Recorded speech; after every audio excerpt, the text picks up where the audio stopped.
Friends, welcome to Impulse Academy. Today we'll be starting a new topic that is a very interesting topic. आप please जुड़े रहिए, इस channel से subscribe करके रखिए और देखिए आपको कितना फायदा होने वाला है। और प्लीज आपके फ्रेंड से आपके रिलेटिव से सबसे कजिन से सबसे शेयर करें ताकि ज़्यादा लोगों का फायदा हो।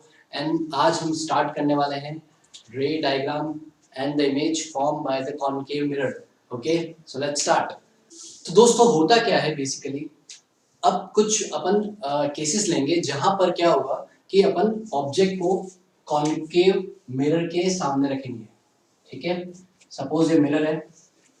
ओके, एंड आप सबको पता है पॉलिश्ड और रिफ्लेक्टिंग सरफेस क्या होता है, ये मैंने आपको पहले समझा दिया है। This point is pole, this is focus and this is centre of curvature.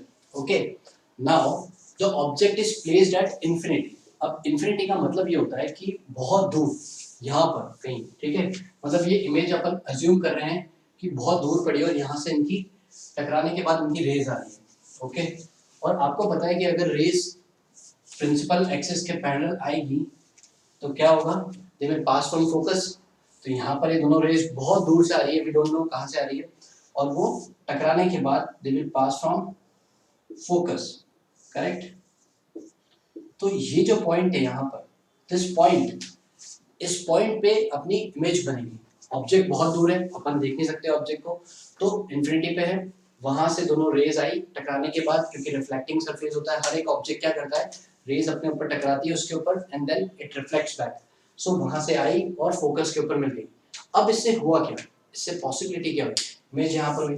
तो यहाँ पर अपन कुछ आउटकम्स निकालेंगे। ओके, फर्स्ट होता है पोजीशन ऑफ ऑब्जेक्ट। ठीक है, मैं यहाँ पर शॉर्ट में लिख रहा हूँ POO।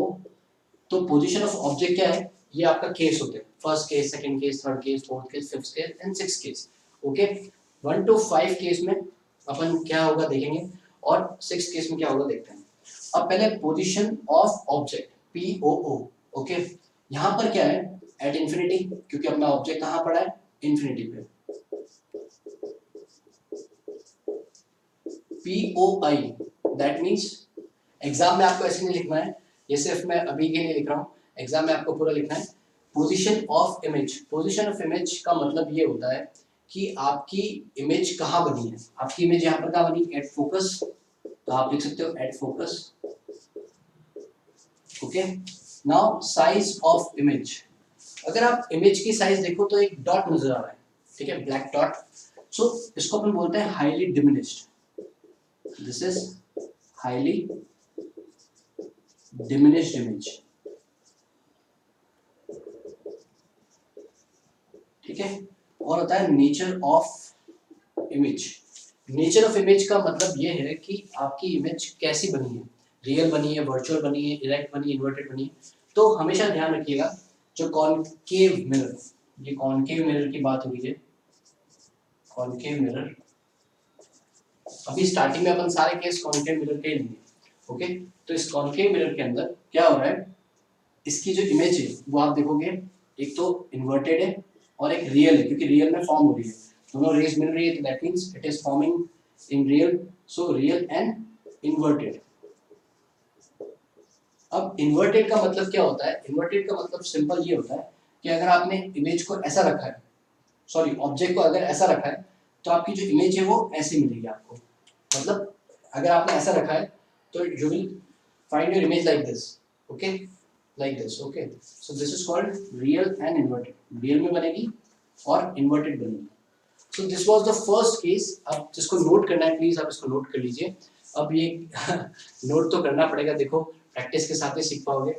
ये कैरी मिनाटी या फिर ये अपने आशीष चंचलानी का कोई वीडियो तो है नहीं जो आप इसको देखोगे और हंस के निकल लोगे, है ना।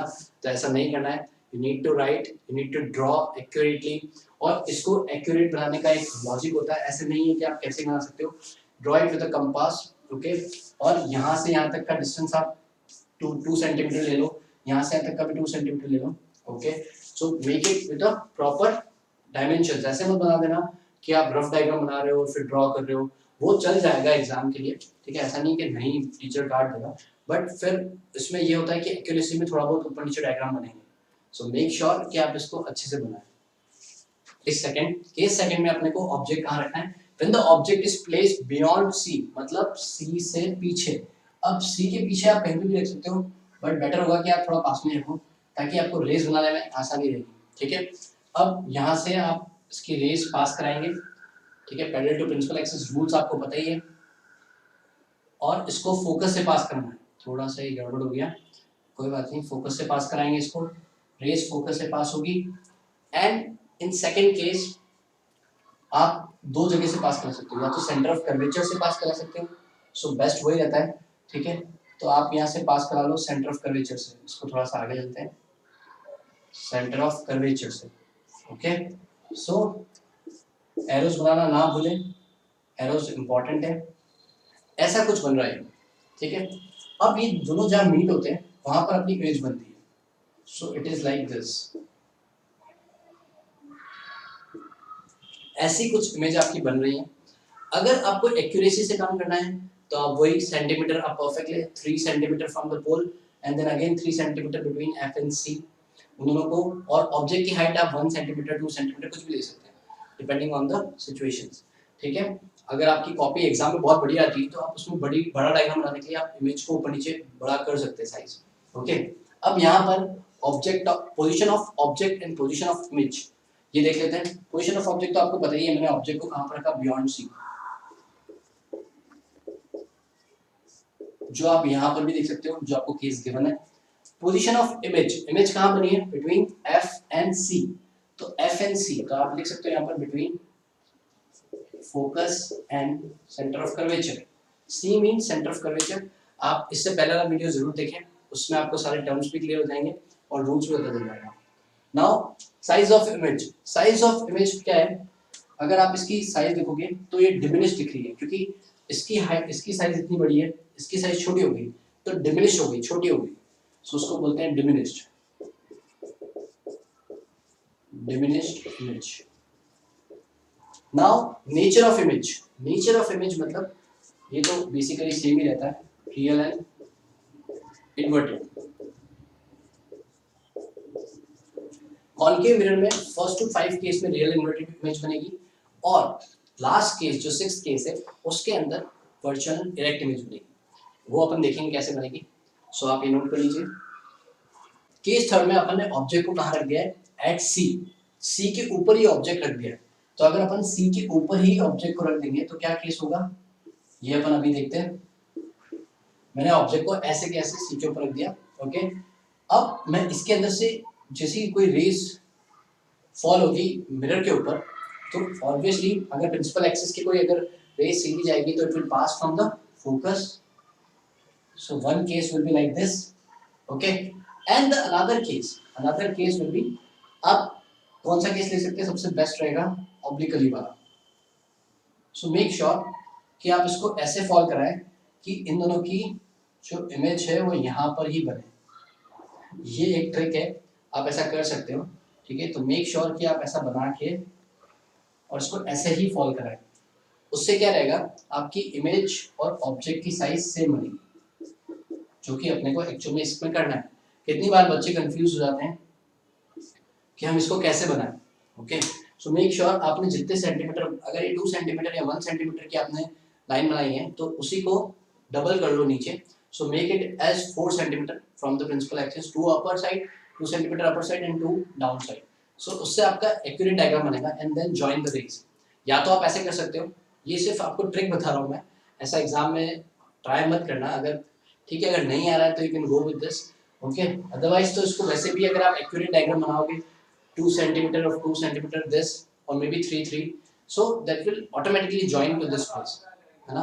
बच्चे बहुत साथ मिटा मिटा के ऐसे ही करते रहते हैं, बट आप अगर एक्यूरेसी से चलोगे तो डेफिनेटली डायग्राम सही बनेगा, डेफिनेटली। अब मेरे पास यहाँ पर स्केल नहीं है एक्चुअली, स्केल और उसकी प्रॉब्लम है, सो उस वजह से मैं आपको डायरेक्टली ऐसे बता रहा हूँ। तो ये एक ट्रिक है। तो let's start with the outcome, what happens now at POO, that is position of object. Position of object is at C, which we can take it from here also. Now the position of image. Image कहाँ बन रही है? At C only. So you can write at C only, at C. And size of image. Size of image अगर आप देखो तो दोनों same size है.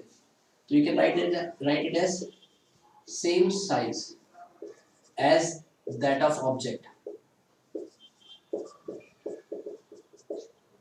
ओके या तो आप सिर्फ सेम साइज लिख सकते हैं या फिर पूरा लिख सकते हैं, हार्डली मैटर्स, छोटा सा ही है। Now nature of image, nature of image का मतलब होता है कि इमेज कैसी बनी है। Obviously it is real and inverted. Fourth case के अंदर हम ऑब्जेक्ट को कहां पर रखेंगे, between C and F. Okay so यहां पर अपन ऑब्जेक्ट को बिटवीन सी एंड एफ रखते हैं, देखते हैं क्या होता है। थोड़ा सा इधर रख लेते हैं,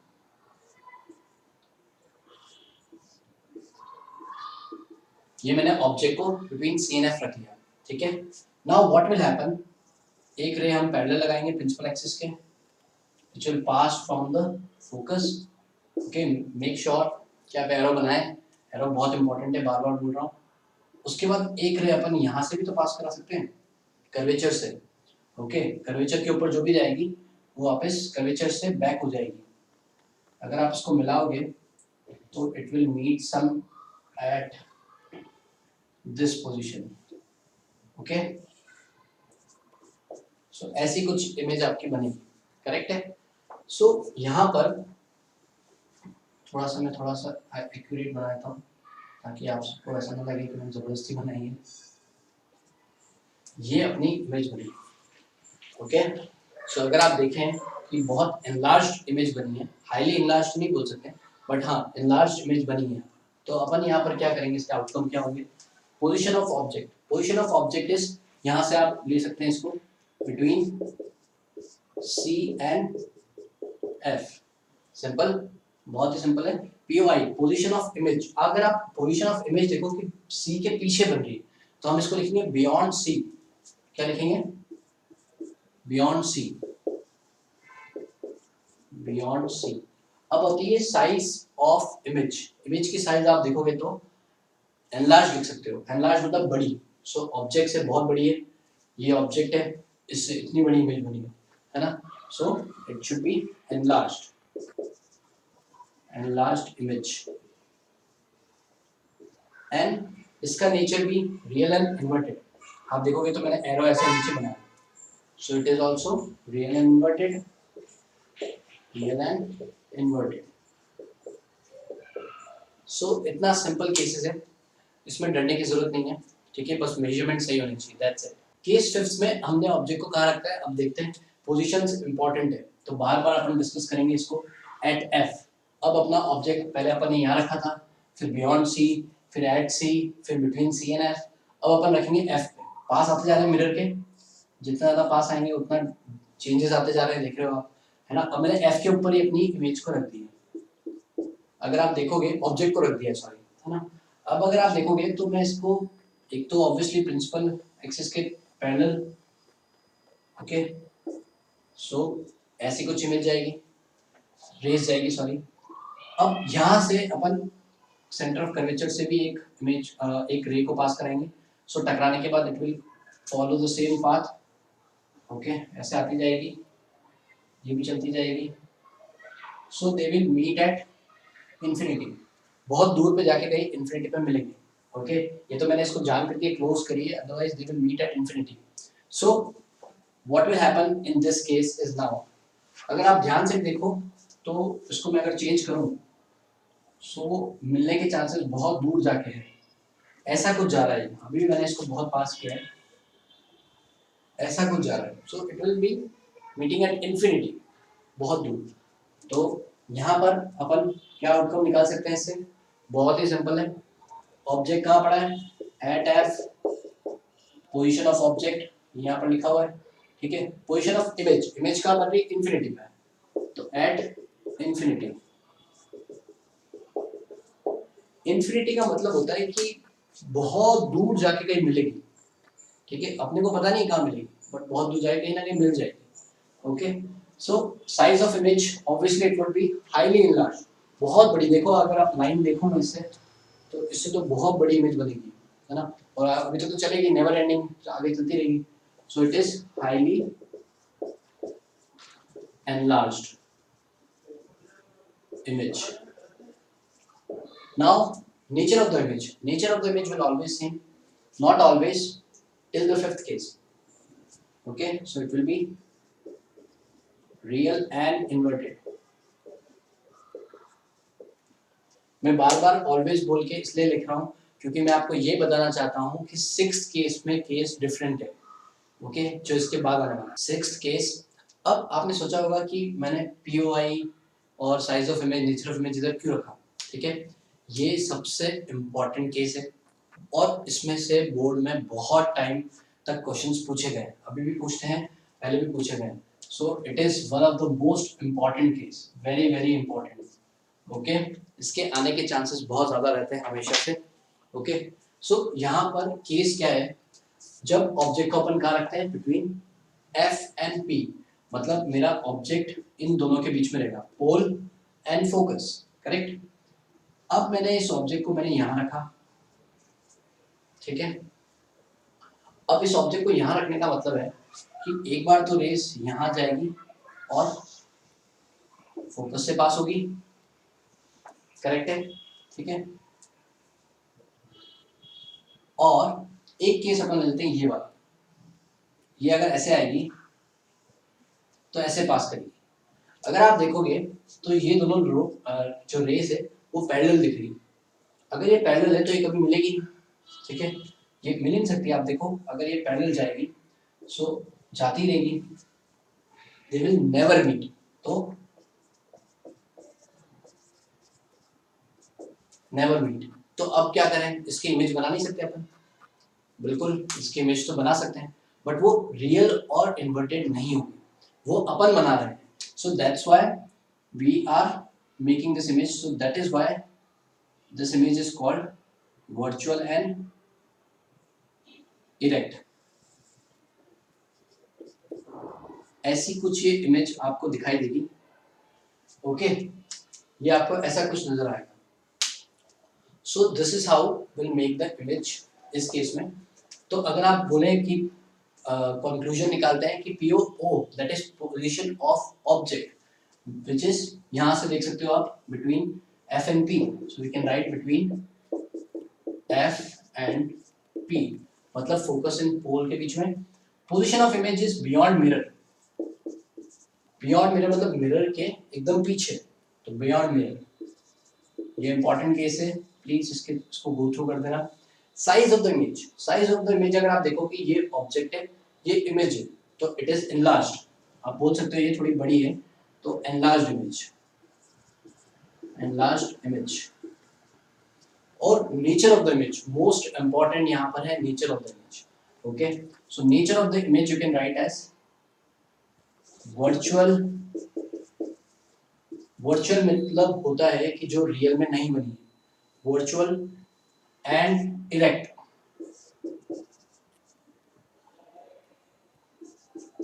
अब कुछ लोग को बोलेंगे कि इरेक्ट का मतलब क्या होता है. इरेक्ट बहुत ही सिंपल मीनिंग है. अगर आपने ऑब्जेक्ट को ऐसा रखा है, ओके, आपकी इमेज भी आपको ऐसे ही मिल रही है, so that means it is erect. Erect मतलब स्ट्रेट, ऐसे. तो यहाँ पर अगर आप ऑब्जेक्ट को ऐसे रखोगे, आपको इमेज भी ऐसी मिल रही है, so this is a erect image. Very simple. Okay, so इसमें कंफ्यूज नहीं होना है. Very important topic, very important case. अब इसके बाद सारे केस खत्म होने के बाद will go through the uses of the concave mirror.